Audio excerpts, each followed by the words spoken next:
Assalamualaikum warahmatullahi taala wabarakatuh. Perkenalkan, nama saya Muhammad Hegal Muktasimbillah. Nomor induk mahasiswa 2022 50 30 82.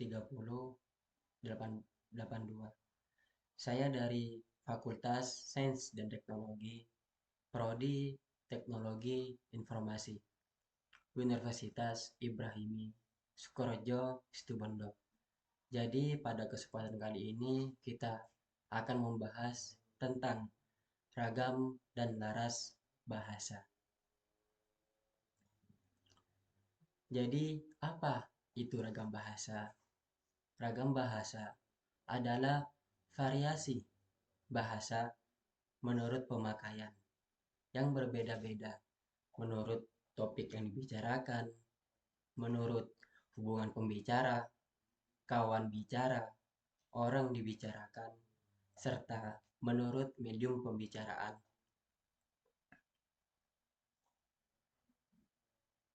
Ragam bahasa dibagi menjadi dua. Yang pertama, ragam bahasa berdasarkan media pengantarnya. Yang kedua, ragam bahasa berdasarkan situasi dan pemakaian. Ragam bahasa berdasarkan media pengantarnya dibagi lagi menjadi dua, yaitu ragam bahasa berdasarkan lisan. Yang kedua, ragam bahasa berdasarkan tulis. Ragam bahasa secara lisan dibagi lagi menjadi dua. Yang pertama, ragam lisan standar. Yang kedua, ragam lisan non-standar. Ragam lisan standar bisa kita jumpai seperti halnya seorang tokoh kepala desa yang memberikan arahan kepada warganya, maupun seorang penceramah ataupun kiai. Ragam lisan non standar biasanya banyak kita jumpai di di lingkungan sebuah warung atau di lingkungan pasar, seperti halnya di jalanan, seperti halnya seorang yang sedang berbicara kepada temannya, ataupun di daerah pasar, interaksi antara pedagang dan pembeli. Ragam tulis dibagi menjadi dua. Yang pertama, ragam tulis standar. Yang kedua, ragam tulis non standar.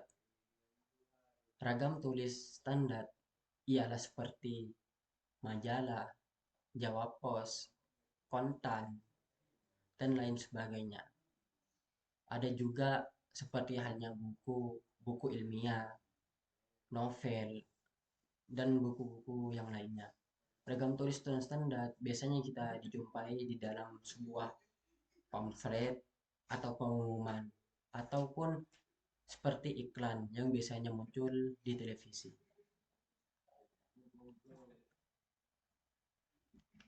Jadi di sini ada perbedaan antara ragam lisan dan tulis. Perbedaannya antara ragam lisan dan tulis, yang pertama, ragam lisan memerlukan orang kedua atau teman bicara, sedangkan ragam tulis tidak memerlukan orang kedua atau teman bicara. Ragam lisan tergantung situasi kondisi, ruang, dan waktu. Ragam tulis tidak tergantung situasi, kondisi, ruang, dan waktu. Ragam lisan tidak harus memperhatikan unsur gramatikal, hanya perlu intonasi serta bahasa tubuh. Sedangkan ragam tulis harus memperhatikan unsur gramatikal.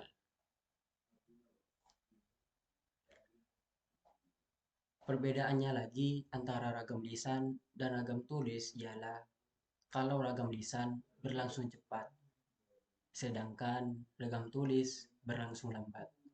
Ragam lisan sering dapat berlangsung tanpa alat bantu, sedangkan ragam tulis selalu memakai alat bantu.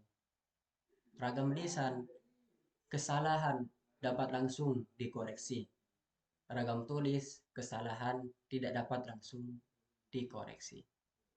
Ragam lisan dapat dibantu dengan gerak tubuh dan mimik wajah serta intonasi. Sedangkan ragam tulis tidak dapat dibantu dengan gerak tubuh dan mimik muka. Hanya terbantu dengan tanda baca. Di sini ada contoh perbedaan antara ragam bahasa lisan dan ragam bahasa tulis berdasarkan kosakata. Jadi di sini ada contoh antara ragam lisan dan tulis. Di sini ada contoh yang pertama, Aryani bilang kita harus belajar. Sedangkan ragam tulis Aryani mengatakan bahwa kita harus belajar. Contoh yang kedua, kita harus bikin karya tulis.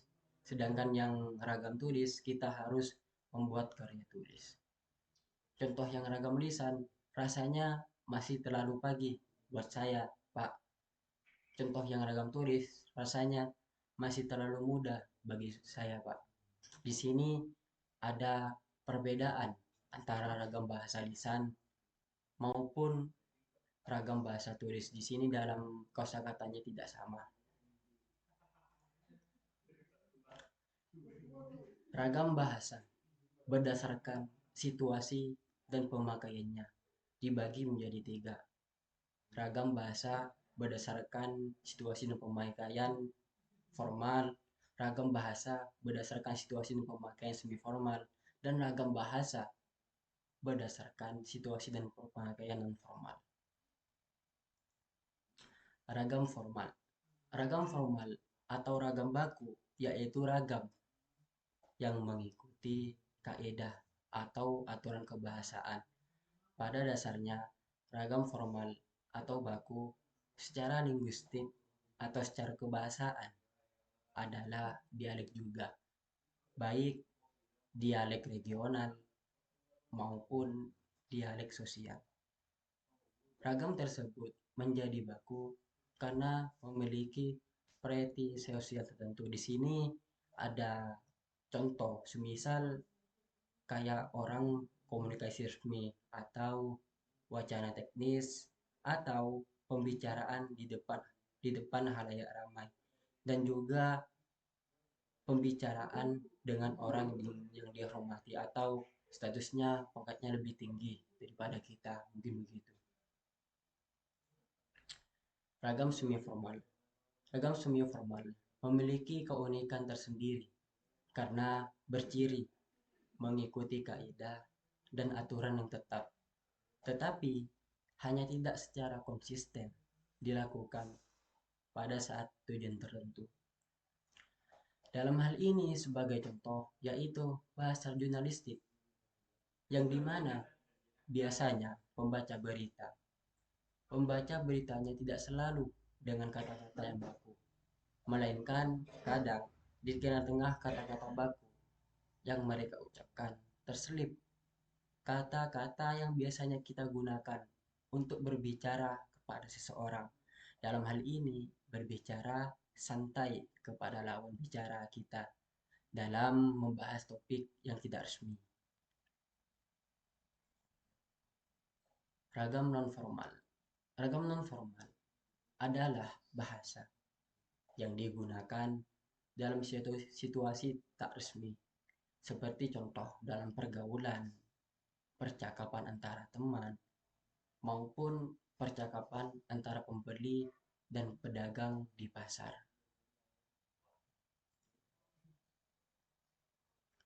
Laras bahasa.